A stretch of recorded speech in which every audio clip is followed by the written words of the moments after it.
சினிமாவில் தனக்கு நெருங்கிய நண்பராக இருந்து ஒரு கட்டத்தில் மோதல் ஏற்பட்டு பிரிந்த கண்ணதாசன் தன்னை கடுமையாக விமர்சித்து பல அறிக்கையை வெளியிட்டிருந்தாலும் அவரை அரசவை கவிஞராக பணியமர்த்தி அழகு பார்த்தவர் தான் எம்ஜிஆர்.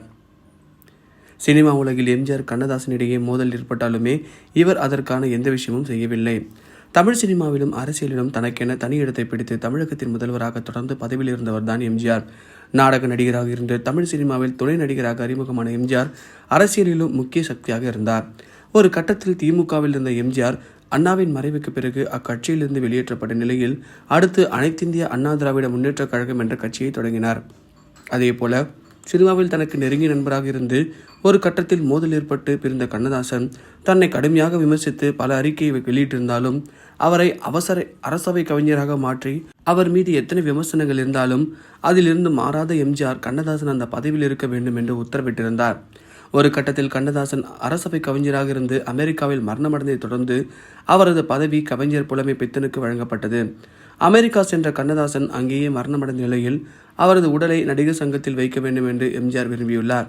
இதற்காக அவரது குடும்பத்தினரிடம் பேசியும் அவர் அப்போது நடிகர் சங்க செயலராக இருந்த மேஜர் சுந்தரராஜிடம் போன் செய்து கவிஞர் வீட்டில் பேசிவிட்டேன், அவரது உடலை நடிகர் சங்கத்தில் வைக்க வேண்டும் என்று கூறியிருக்கிறார். இதனையடுத்து கவிஞர் கண்ணதாசன் உடல் நடிகர் சங்கத்தில் வைக்கப்பட்ட நிலையில் மறுநாள் இறுதி ஊர்வலத்திற்கு எம்ஜிஆர் வருவாரா என்ற சந்தேகம் இருந்தாலும் சரியான நேரத்தில் அவர் வந்துள்ளார். சிவாஜி கணேசன் தனக்கு உடல்நிலை சரியில்லை, தன்னால் வர முடியாது என்று சொன்னாலும் அவரை வலுக்கட்டாயமாக அழைத்து சென்றுள்ளனர். கண்ணதாசன் இறுதி ஊர்வலத்தின் போது வண்டியை பார்த்த எம்ஜிஆர், என்ன இப்படி அலங்காரம் செய்திருக்கீங்க, எங்கிருந்து பார்த்தாலும் கண்ணதாசன் முகம் தெரிய வேண்டும், வண்டியில் இருக்கும் அலங்காரத்தை கலையுங்கள் என்று சொல்லிவிட்டு மீண்டும் அலங்காரம் செய்து அதன் பிறகு கண்ணதாசன் உடலை வைத்து எடுத்து சென்றுள்ளார்.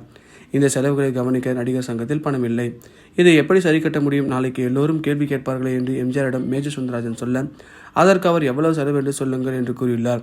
மொத்தம் 5,000 ரூபாய் என்று சொல்ல அந்த பணத்தை அதிமுக சார்பில் ஒரே செக்காக நடிகர் சங்கத்தில் கொடுத்திருக்கிறார் எம்ஜிஆர். இதை பற்றி உங்கள் கருத்தை கமெண்ட் பாக்ஸில் பதிவு பண்ணுங்கள்.